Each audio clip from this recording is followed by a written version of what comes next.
Bom dia a todos. Tenham todos um bom dia, um Shabbat Shalom, um sábado de paz, um sábado de alegria, um descanso, um final de semana com descanso, com paz. Qualquer dia eu vou ensinar aqui qual o significado verdadeiramente do sábado, tá? Porque as pessoas têm qual verdadeiramente o significado da pessoa do sábado, tá? Eu não sou adventista, eu sou assembleano, tá? Mas nós temos que guardar o sábado. Eu vou explicar o tipo de sábado, não? Que os judeus guardavam, depois passaram a guardar de forma diferente. Eles guardam hoje, mas não é um sábado, irmão, imposto pela religião. É um sábado de descanso para esse corpo aqui, porque esse corpo é terra, o descanso da terra. Mas vamos entrar aqui na lição. Hoje vamos estudar a lição 8 da revista Betel. Estamos estudando o Evangelho de Marcos, o Evangelho do Servo. A Bíblia, irmão, ela é cheia de linguagem simbólica, linguagem figurada para representar Cristo. Por exemplo, os quatro evangelhos. O primeiro evangelho é o evangelho do leão, porque Mateus ele apresenta Jesus como o rei dos judeus, o leão. O evangelho de Marcos é o evangelho do servo, aonde Jesus é apresentado como o boi, como aquele que serve, como aquele que leva a carga. No evangelho de Lucas, Jesus é apresentado como filho do homem, como aquele que veio agir e andar como homem na terra. No evangelho, com compromisso de homem, tá? Compromisso com os homens na terra. Jesus obedeceu a lei, Jesus cumpriu a lei. E o evangelho de João, o evangelho da águia, tá? O evangelho do Filho de Deus, daquele que veio do céu. Mas nós estamos estudando aqui o evangelho de Marcos, o evangelho do servo, o evangelho do boi. Tem muitos ensinamentos, irmãos. A Bíblia é repleta de ensinamentos, só que se você não tiver o conhecimento teológico, um conhecimento um pouco da hermenêutica e da exegese, muitas vezes as pessoas não compreendem, porque a Bíblia não é aquilo que está escrito, irmão. Você não pode levar a Bíblia ao pé da letra, muitas vezes. Você tem que pegar a Bíblia, o que o autor está dizendo, o que está por trás da letra, tá? Ô Brenabaçu, porque a letra mata, mas o Espírito vivifica. Glória a Deus. Vamos lá, entrar aqui na lição. Lição 8. O mestre por excelência, que se fez servo. Irmão, Jesus é o nosso exemplo a seguir. Vamos lá, olha, a palavra que vem no meu coração agora é essa aqui. Jesus corrigiu os discípulos, Jesus corrigiu muitas pessoas, dizendo assim: por que vocês me dizem Senhor, Senhor? E por quê? Porque não fazem o que eu falo. Então ele estava dizendo: olha, você me chama Senhor, mas você não me obedece. O servo que é servo, obedece ao seu Senhor. Vamos continuar a lição aqui. Texto áureo. E chamando outra vez a multidão, disse: ouvi-me, vós, e compreendeste? Marcos 7,14. Verdade aplicada. É fundamental que as verdades e os princípios dos ensinamentos de Jesus Cristo dirijam todas as áreas do discípulo, todas as áreas da nossa vida. Irmão, essa Bíblia tem que ser aplicada na nossa vida. Sabe qual é o segredo dos judeus? É que eles aplicam a Bíblia. Por isso que é uma nação tão abençoada, irmão. Tudo que você for fazer, nós temos que aprender a aplicar a Bíblia em tudo. Os judeus levantam aplicando a Bíblia, a Torá, né? A Taná, que eles só têm o Antigo Testamento, a Taná. Eles levantam praticando a Taná e dormem praticando a Taná. Em todas as áreas na vida. Na família, presta atenção. Na família, quando eu falo família, eu falo aplicar a palavra esposo com esposo com esposa, esposo com esposo, com os filhos, no trabalho, na sociedade, na escola, na faculdade, nos tribunais. Então a Bíblia tem que ser praticada no nosso dia a dia. É isso que Tiago fala. Olha, não podemos ser... Vamos lá, deixa o Espírito Santo. Vamos lá no livro de Tiago. Tiago.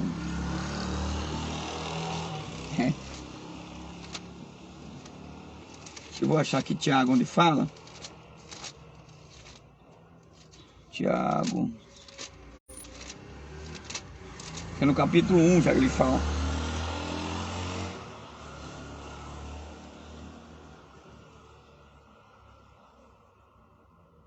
Deixa eu só me localizar aqui, irmão. Aqui, já achei.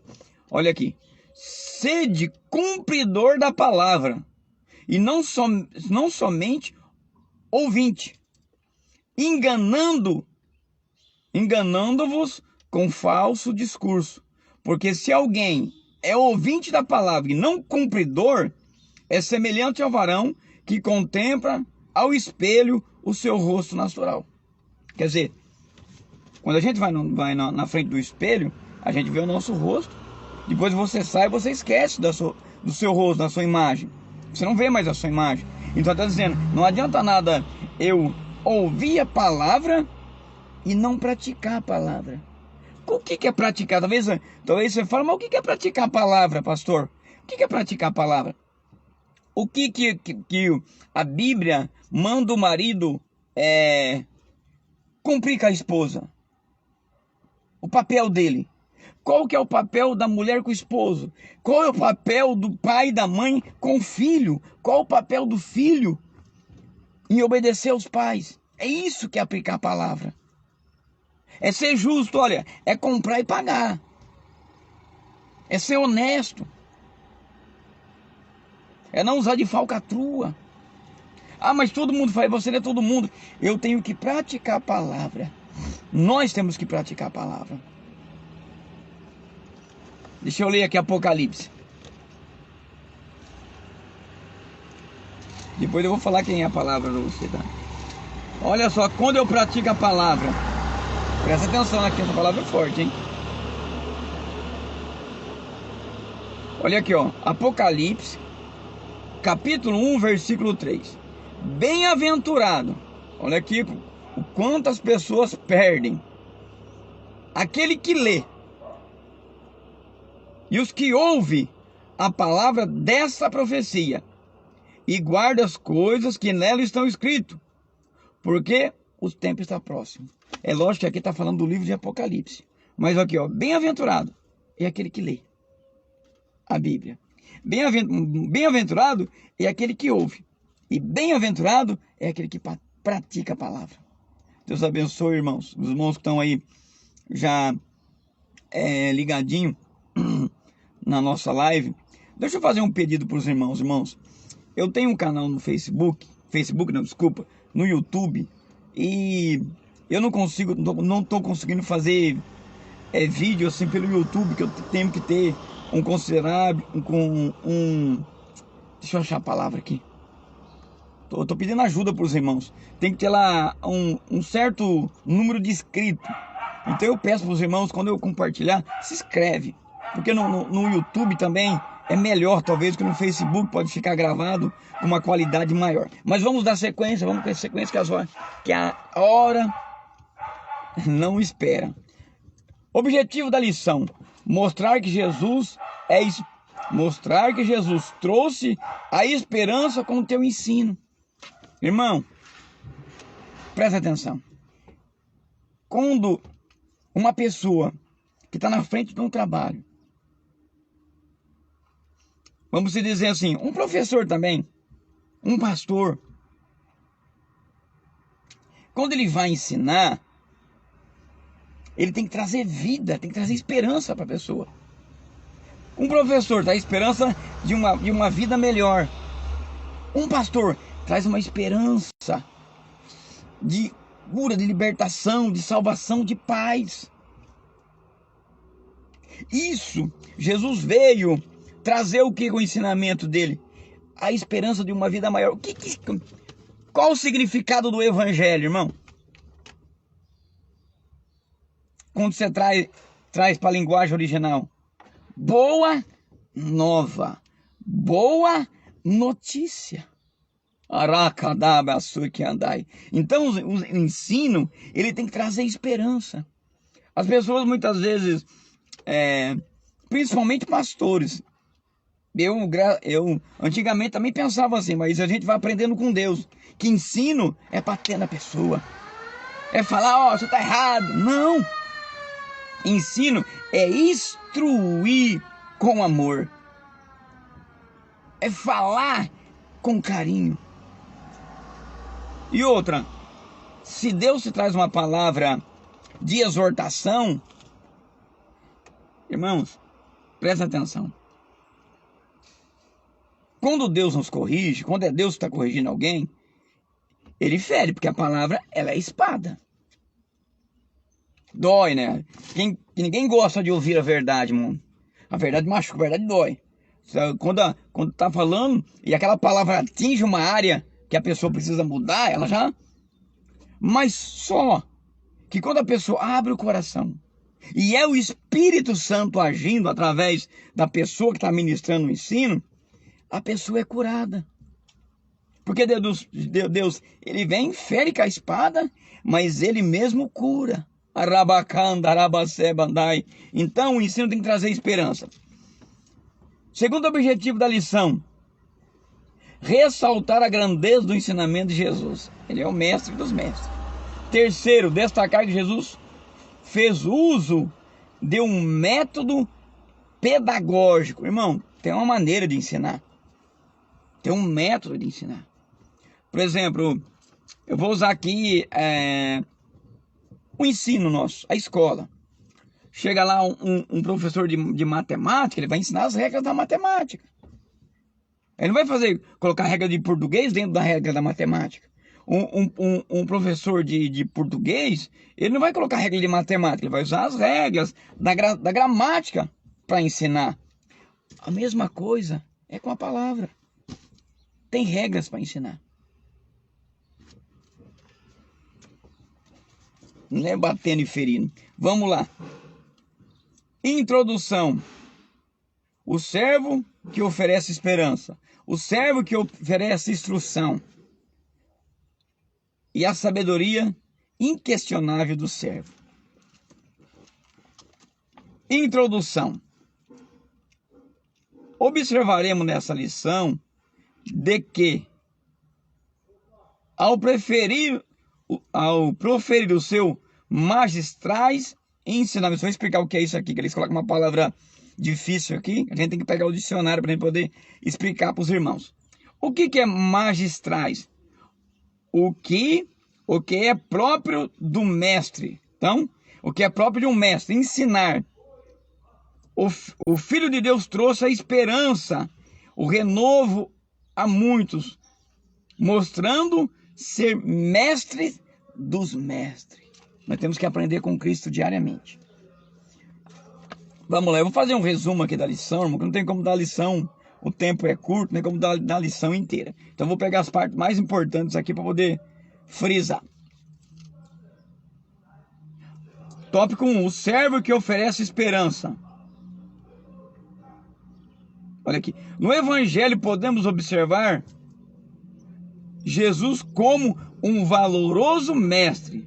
Podemos dizer que ele foi o maior educador que viveu na face da terra. Quer dizer, ele corrigia como um pai corrige o filho. Irmão, na Bíblia, eu não sei se no livro de Coríntios, Paulo, inspirado pelo Espírito Santo, diz assim: Deus corrige e açoita ao filho ao qual quer bem. Um pai, quando vai corrigir um filho, quando vê um filho fazendo indo para um caminho errado, fazendo algo errado, o pai vai corrigir o filho, não porque ele tá com raiva do filho ou odeia o filho, não, é porque ama, é porque quer o bem. Agora, se estáis sem correção, não é filho, é bastardo. Então, se Deus ainda está nos corrigindo, através da palavra, usando as situações, é porque Ele nos ama. Olha aqui que interessante. Podemos dizer que Ele foi o maior educador. Educador é aquele que ensina, é aquele que instrui. Vamos na sequência. Tópico 1. O servo ofereceu um novo ensinamento de esperança. E depois que João foi entregue à prisão, veio Jesus para a Galileia, pregando o evangelho do reino de Deus. Deixa eu enfatizar aqui. Irmão, olha como é que Deus é ético. Ética, a ética de Deus.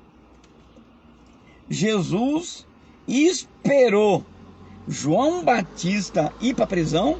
Os irmãos sabem que depois ele foi decapitado, né? Porque teve a festa do aniversário de Herodes. Aí uma moça dançou, acho que a filha de Herodias dançou. E ela pediu a cabeça de João Batista num prato. O que é ética?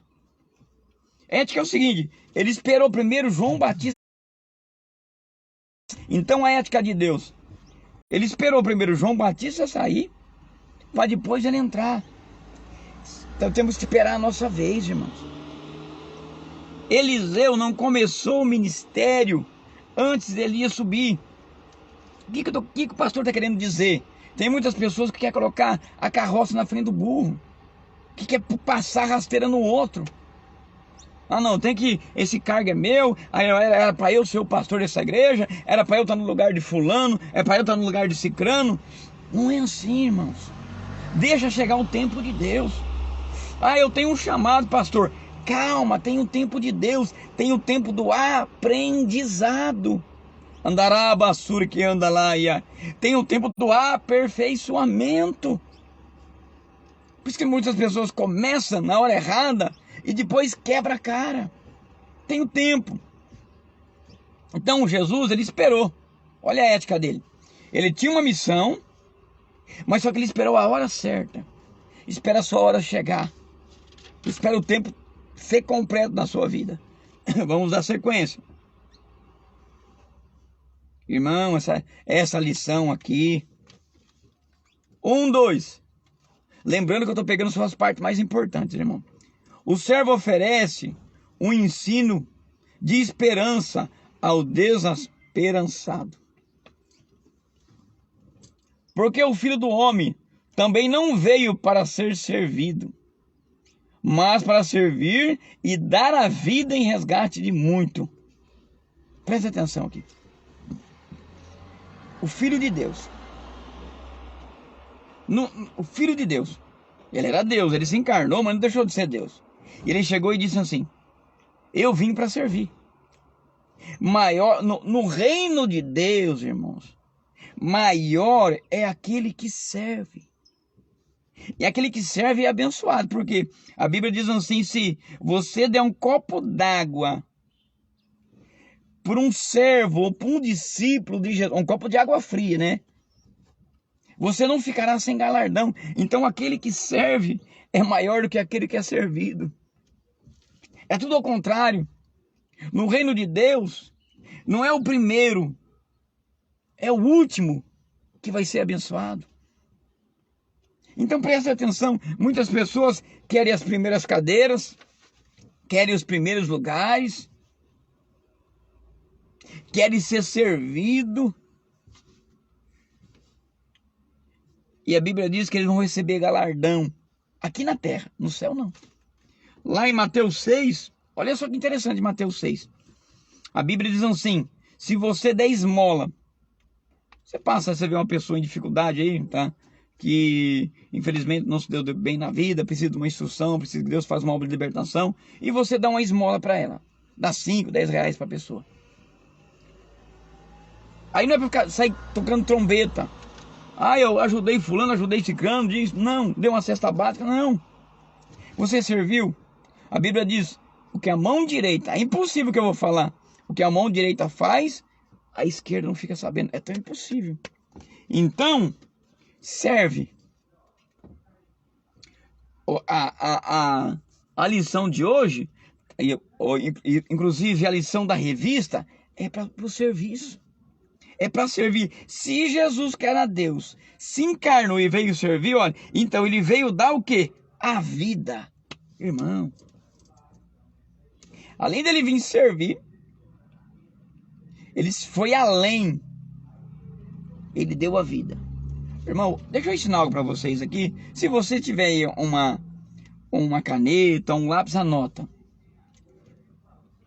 Jesus falou uma vez assim, olha, se o servo, falou do servo inútil e do servo útil. E eu vou te explicar, porque muitas vezes eu também não entendia isso. Depois, ouvindo o mestre da palavra de Deus, que eu também sento para aprender, tá? Também sento para ouvir a palavra de grandes mestres, que Deus deu o entendimento, deu o dom da palavra do ensino do mestrado. O que é o servo inútil? Servo inútil é aquele que só faz se for mandado. Ele só fez a obrigação dele, fez porque ele foi mandado. Foi lá e fez. Olha, fulano faz isso. Ele vai lá e faz. Se ele não faz, ele vai. Agora, o que é o servo útil? É aquele que não precisa mandar. Deixa eu dar um exemplo, tá? Da igreja. Por exemplo, tem lá um irmão falar nem que é diácono, nem que é presbítero, nem que é evangelista, nem que é pastor. Um irmão. O irmão tá passando na igreja. Aí ele vê lá um copo no chão. Aí ninguém fala nada pra ele. Ele vai lá, pega aquele copo e joga no lixo. Servo útil. Servo inútil. Tá passando. Aí ele vê o copo e não faz nada. Aí o pastor fala pra ele assim, irmão, pega aquele copo lá e joga no lixo pra mim. Aí ele vai lá e pega o copo e joga. Ele só fez porque foi mandado. O servo útil, irmão. E pior, tem um pior ainda. O pior, irmão, se você faz isso, irmão, para de fazer isso. Se você tem cargo ou não tem cargo, tá? A pessoa passa, vê, não faz e ainda fala mal. Olha, tem um princípio, guarda isso pra você, irmão. Eu tô aprendendo muito com Deus. Cada dia a gente aprende até com uma criança. Para de falar mal das pessoas. Quando uma pessoa fala mal de outra, ela está traindo maldição para ela mesma. A pessoa passa na igreja lá, vê o banheiro sujo, aí sai metendo um pau no diácono. Tô falando no meio evangélico, tá? Isso vai lá, você vê lá no banheiro da igreja? Cadê os diáconos dessa igreja? Cadê? Em vez dele ir lá e limpar. Por quê? Porque você não está fazendo para o homem, você está fazendo para Cristo. É para Cristo. O servo andará que andarábia. A Bíblia diz, o servo, ele está fazendo para o Senhor. Ele não está fazendo para o homem. Quando você está trabalhando lá no seu trabalho, a Bíblia diz assim, que você quando estivesse fazendo para o Senhor. Imagina dentro da casa de Deus, então. É o evangelho do servo, o evangelho do serviço. Irmão, presta atenção. Eu não vou lembrar a palavra hebraica, mas a palavra hebraica, ela é rica, irmão. E um dos significados da palavra adoração é serviço, é trabalho, andarabá. Então, quando as pessoas, elas confundem louvor com adoração. Louvor é uma coisa, adorar a Deus é outra. E uma das palavras, quando você vai fazer a transliteração do hebraico, aqui é a transliteração, você pega dos caracteres hebraicos e traz para uma linguagem conhecida. Aí quando você vai fazer a transliteração e a tradução, você vê que um dos significados da palavra adorar é serviço, é trabalhar. Então quando você faz, eu não estou falando de trabalhar só na igreja, estou falando de trabalhar na sociedade, no seu trabalho. Quando você faz com amor, com carinho, você está adorando a Deus ali no teu trabalho. Então você adora a Deus quando você vai estudar, você adora a Deus quando você está trabalhando, em todo lugar você adora a Deus. Em espírito e em verdade. Por que em espírito e em verdade? Porque você está fazendo de coração, com a alma. É interessante. Eu tenho que seguir a direção do Espírito Santo, irmão. Talvez eu não consiga terminar a revista aqui, mas o importante é que a mensagem seja passada. Vamos lá. 1:3.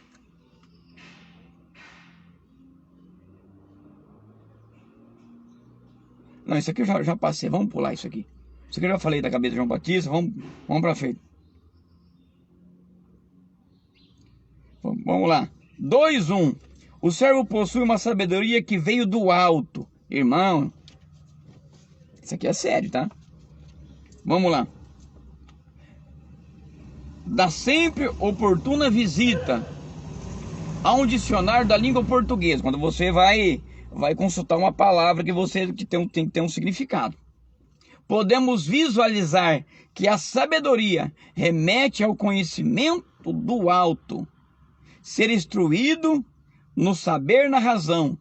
Nesse trajeto de compreensão é bom que se diga que a sabedoria humana é defeituosa, porque nós não sabemos tudo. Já a sabedoria de Jesus distingue da sabedoria humana. Abre lá em Tiago capítulo 3. Eu vou te falar a diferença da sabedoria do alto e da sabedoria da terra. Não podemos desprezar a sabedoria da terra. Tem que buscar a sabedoria, conhecimento. O que é sabedoria e conhecimento da terra? É você conhecer a sabedoria humana, os estudos humanos. Mas muitas vezes essa sabedoria é usada de forma errada. Abre a sua Bíblia lá em Tiago. O Tiago aqui, ele faz uma correção. 3:13.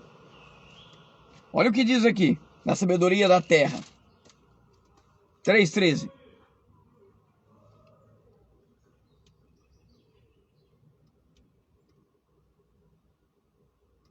Olha aqui.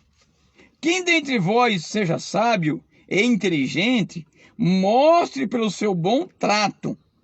Uma pessoa que é sábia, ela é mansa, ela é educada, tá?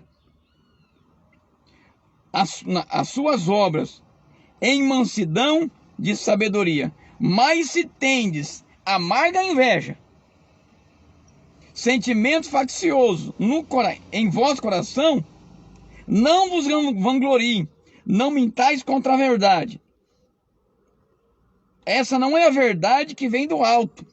Essa não é a sabedoria que vem do alto, mas a terrena, animal e diabólica. Por quê? Se a pessoa usar a sabedoria carnal de forma errada, ela vai estar trabalhando pro diabo, mano. É triste falar isso, né?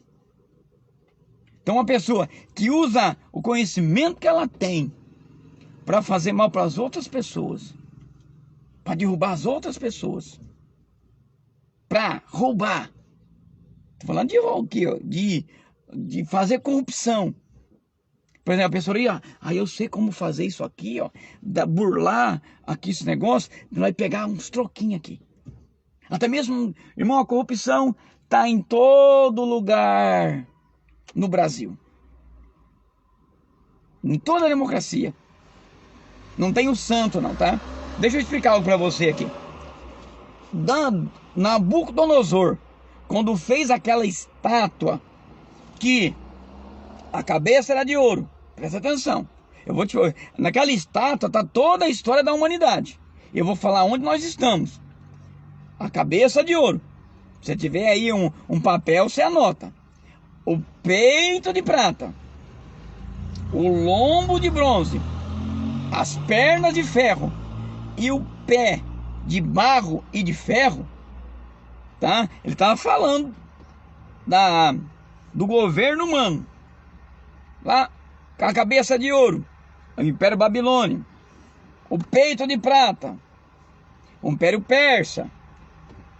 o lombo de bronze, o grego, a Grécia, Alexandre o Grande, as duas pernas, tá? A Roma ocidental, Roma oriental. Nós estamos nos pés, os 10 dedos. Ferro, quem é pedreiro vai entender o que eu vou falar. E barro. Depois você lê, né? O ferro é forte, mas o barro apodrece o ferro. A democracia e a corrupção é o barro. Então, por isso nós vemos. As pessoas falam, mas é só no Brasil? Não, tem corrupção em todo mundo. É o governo humano. Está entendendo? Então, por causa da sabedoria, o que? Não a sabedoria que vem do alto. A sabedoria que vem do alto, ela pensa no bem do próximo. A sabedoria que vem da terra diabólica, ela é egoísta. Ela só pensa em si. Ela só quer para si.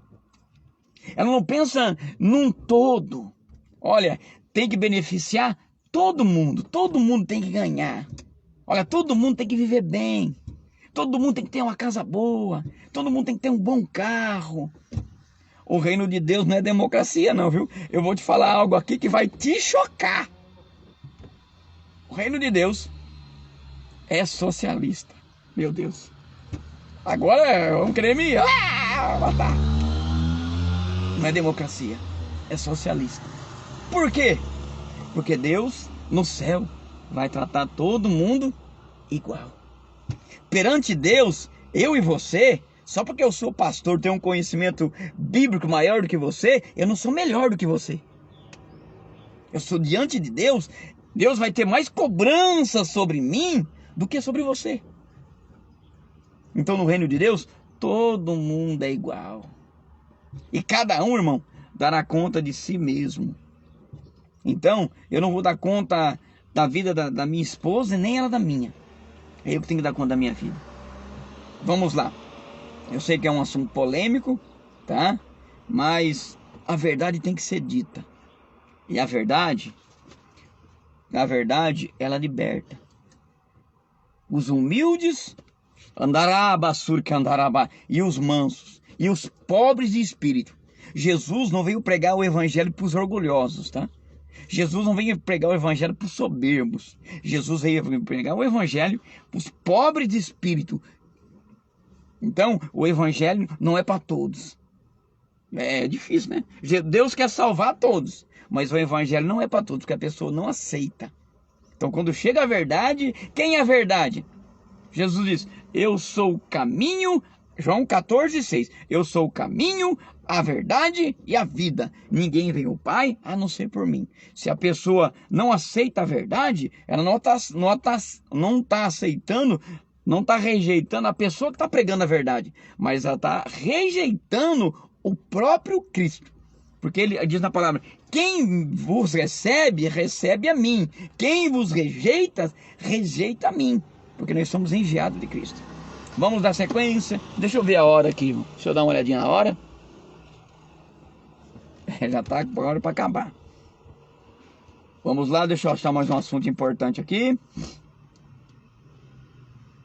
Vamos lá. 3:1. O servo nos ensinou a receber o reino. Deixa eu pegar bem aqui, bem. Vamos lá.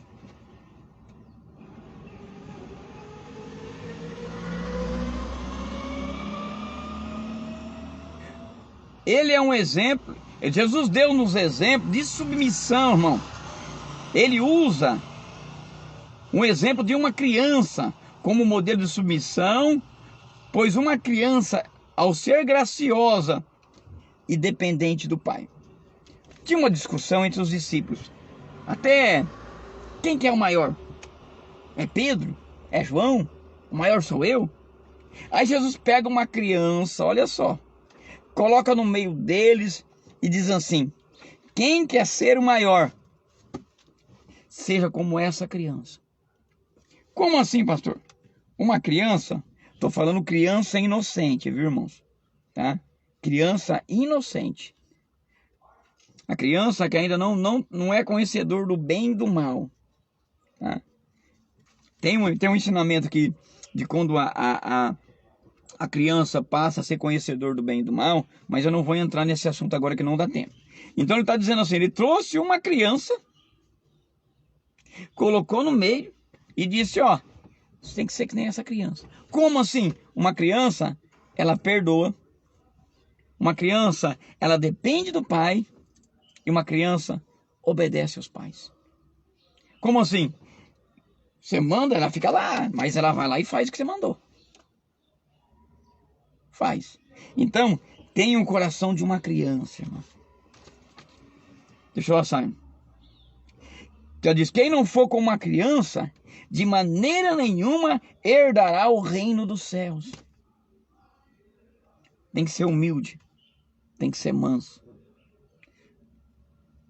Humilde e manso. Jesus diz, aprendei de mim. Mateus 11, 29. Aprendei de mim, que sou manso e humilde de coração. Seja como uma criança. Você quer receber o evangelho? Você quer agradar a Jesus? Seja como uma criança. Tenha um coração humilde. O que é uma pessoa humilde, irmão? Uma pessoa humilde é aquela pessoa que, quando ela é corrigida, na hora ela até não aceita. Tá? A gente fala, nossa, mas não gosta. Mas depois ela para pensar. Ela para refletir e fala, puxa, não é que aquele meu amigo, porque é amigo, tá? Não é que aquele meu amigo tá certo, cara. Eu tenho que me corrigir nessa área, eu tô errado. Isso é humildade, irmão. Humildade não é aquela pessoa perfeita. Humildade é aquela que reconhece os próprios erros. É. Seja humilde. E uma criança é perdoadora.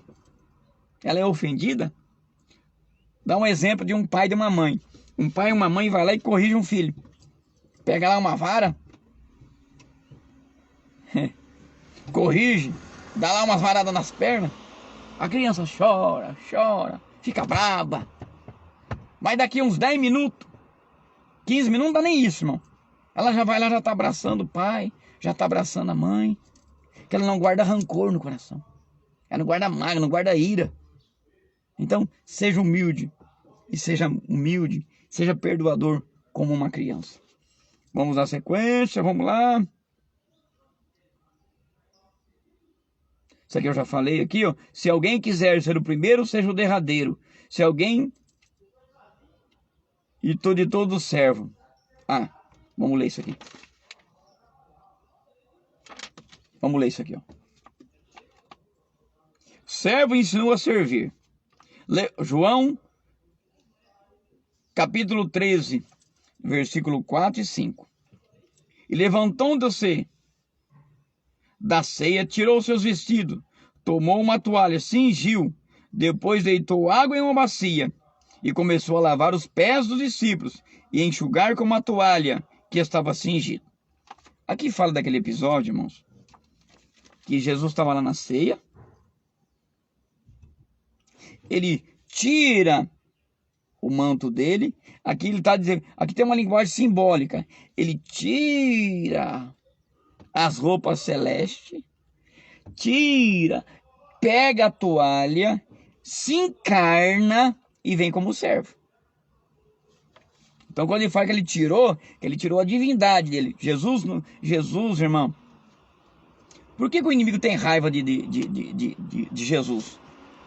Porque Jesus não venceu o diabo como Deus, ele venceu o diabo como homem. Se ele venceu o inimigo como homem, eu e você também podemos vencer.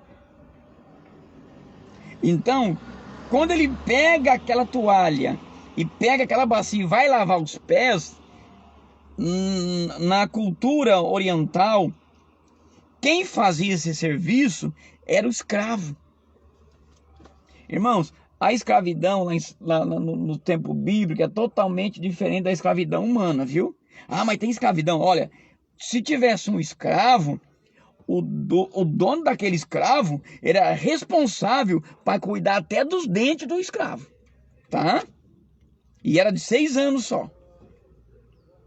Quando a pessoa ela tinha uma dívida e não conseguia pagar, ela ia trabalhar. Mas só que O senhor, ele tinha que cuidar da arcada dentária, ele tinha que cuidar da roupa, boa roupa, da alimentação e cuidar da segurança. Então ele tinha que tratar a pessoa como se fosse um ente da família, até a dívida ser quitada. E era 6 anos trabalhado. Então é totalmente diferente. Então é o papel de um servo, o papel de um escravo, estava na casa. Então quando uma pessoa chegava, naquela época não tinha sapato, não tinha tênis, era uma sandália. Então quando chegava na casa de alguém, o servo, o escravo, ele chegava e tirava o pó do pé, lavava os pés e enxugava. Então Jesus, ele nos deu exemplo. O exemplo que de ajudar o próximo. O exemplo que de servir o próximo. Presta atenção. Certa vez um doutor da lei é quem conhecia, irmão, tá? Doutor da lei é aquele que conhecia o Antigo Testamento naquela época, né? O Pentateuco. Que é os 5 primeiros livros da Bíblia. Eles conheciam ao pé da letra. E o doutor da lei falou assim: olha, o que eu faço para herdar o reino dos céus? Ele falou assim: você cumpre o mandamento? Cumpra. Então ame a Deus acima de tudo e ao próximo como a si mesmo. Você está entendendo, irmão? Se você amar o próximo, você está fazendo bem para si mesmo. As pessoas, o ser humano ainda não entendeu isso, irmão. Que quando eu amo o meu próximo, amor, irmão, tem pessoas que amam só aquelas pessoas que convêm. Amar é amar as pessoas diferentes. Você pode não concordar com a atitude da pessoa, mas você tem que demonstrar amor por ela. Amor não é um amor de bajulação também não, tá, irmão? O amor verdadeiro é aquele amor que tem compaixão. É aquele amor que quando vê uma pessoa passando por certa dificuldade, ela tem empatia, ela sente compaixão, e se ela puder ajudar, até com isso ela ajuda. Isso é amor. Não aquele amor de fingimento. A Bíblia diz assim, não lembro o livro: vosso amor não seja fingido. Esse é o verdadeiro amor. O amor que tem compaixão, o amor que tem misericórdia para o próximo. Vamos lá? Vamos dar sequência? Então Jesus, ele veio nos dar exemplo. Você quer ser servo de Jesus? Segue o exemplo dele. Ele diz, nos evangelhos, ó, você quer vir após a mim? Onde eu estava meditando, você quer vir após a mim? Por isso que é difícil, não é fácil ser crente, não, irmão. As pessoas acham que é fácil ser crente. Para ser crente tem que ser, ó, corajoso. Para ser crente tem que ser macho, tem que ser mulher. Porque Jesus disse assim, ó, por isso não é fácil ser crente no mundo. Quem quer vir após mim, renuncia a si mesmo. Toma a sua cruz e me siga. Renuncia a sua vida. Por isso que muitas vezes não quer vir, porque a pessoa não quer renunciar os prazeres do mundo, os prazeres carnais, para seguir a Cristo. Renuncia a si mesmo. Depois, toma a sua cruz. Cruz fala de morte, de morrer todo dia. Não é morrer a morte, é a morte dos desejos carnais. Matar todo dia. E depois o quê? Depois você me segue. Vamos terminar agora? 3:3. O servo ensinou a oferta. Irmãos, ensinou a ofertar. Eu sei que é um assunto polêmico, tá? Mas eu vou falar aqui. Temos de nos situar na questão bíblica que trata a respeito da oferta, do dízimo, que estão atrelados à justiça e à misericórdia. Vamos ler Mateus 23:23? Tem muitas pessoas que falam, o dízimo não está na Bíblia. O dízimo é só para Israel. Você está totalmente enganado, meu irmão. O dízimo, ele vai ser entregue até no milênio. Falta de conhecimento, as pessoas que falam isso aí. Até no milênio, sabe o milênio? As nações que não levar o dízimo lá em Israel, não vai cair chuva. Que não falta lá em Israel, não vai cair chuva. Não vai ser abençoado. Então o dízimo não é da lei, porque Abraão deu o dízimo 490 anos antes da lei. Então não é da lei. O dízimo é antes da lei e é da graça. Por isso eu sou dizimista. Ah, mas você vai dar dízimo para não, eu dou dízimo para o pastor, irmão. Quando eu entrego o dízimo lá, é porque o reino de Deus cresça. Ah, mas o pastor não interessa, irmão. Se ele usar de forma incorreta, o problema é dele com Deus, não é meu. Eu entreguei na mão dele. Quem administra é que vai dar conta diante de Deus. Então, dízimo e oferta é bíblico. Olha aqui o que Jesus falou. Mateus 23, 23. Ai de vós, escribas e fariseus. Jesus estava corrigindo eles. Hipócrita é a pessoa que um ator. Quando você assiste um filme, você vê lá, foi a pessoa fazendo lá aquelas coisas lá, por exemplo, um filme de ação, um filme de luta. Tem um cara lá que ele bate em todo mundo, mas aquele lá é um ator. Talvez na vida real ele é tudo aquilo. Você tá entendendo? Aí, ó. Ai de vós, o ai de Deus é doído, irmão. Escriba e fariseu, pois dizimais, dai o dízimo, da ortega, do endro, do cominho, quer dizer, dá o dízimo nas pequenas coisas. A pessoa vai lá, ganha 10 reais, tira lá R$1, esse aqui é o dízimo. Jesus estava falando disso, das coisas mínimas. A minha menina vem vindo, mas eu estou acabando já. Deixa eu só abrir para ela entrar aqui. Olha aqui. E desprezais o mais importante da lei, o juízo, a misericórdia e a fé. Pode entrar. Por que o juízo? O juízo justo. Quando o juiz julga uma causa, ele faz justiça, justiça de Deus, ele está usando de misericórdia com uma pessoa. Por exemplo, lá eu acho que em Lucas 18, que fala uma mulher dizendo assim, aos irmãos, faz-me justiça, uma viúva, faz-me justiça contra os meus adversários. Quando aquele juiz iníquo fez justiça, ele estava usando de misericórdia com a viúva.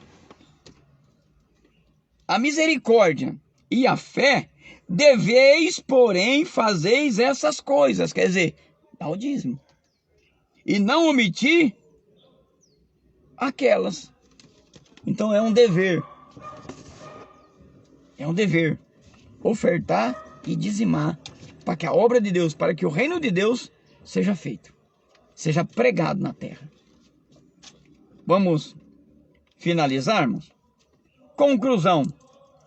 Ensinar era algo que estava no coração do servo para conduzir a nossa tese. Podemos ver então o evangelho que a maior parte do seu ministério foi ocupado no ensino. Quer dizer, Jesus se preocupou mais em ensinar do que pregar e curar. Irmão, é diferente ensino de pregação e de cura. Nesse trajetório, eu já expliquei aqui que o evangelho, para ser completo, ele tem que ter um ensino. Eu estou te ensinando aqui. Ele tem que ter a pregação. Que é a pregação? A pregação é a palavra revelada. Onde tem profecia, onde tem interpretação de línguas. Tem que ter isso. E tem que ter sinais, prodígios e maravilhas. O evangelho completo. Nesse trajeto, nosso Senhor Jesus Cristo ofereceu tamanha nobreza no seu ministério de ensino como ninguém jamais havia feito. Vamos orar? Olhe para que Deus nos ajude a servir o melhor. Não servir como eu sirvo a Deus, quando eu sirvo o próximo. Vamos orar, Pai. Senhor, no nome de Jesus Cristo de Nazaré. Não deixe o inimigo, nos ajuda a ser servo. Nos ajuda a te servir, servindo o nosso próprio, servindo o nosso próximo, Senhor. Pai, nos ajuda a te servir melhor, a amar melhor, a ser humilde, a ser manso, Senhor, e a ser servo útil na tua obra, Senhor. Servo útil na sociedade, meu Pai. No nome do Senhor Jesus Cristo de Nazaré. Amém. Que Deus te abençoe, abençoe a tua família. Tenha um ótimo semana abençoado. Que Deus repouse a shalom de Deus, a paz de Deus sobre a tua vida no nome de Jesus. Amém.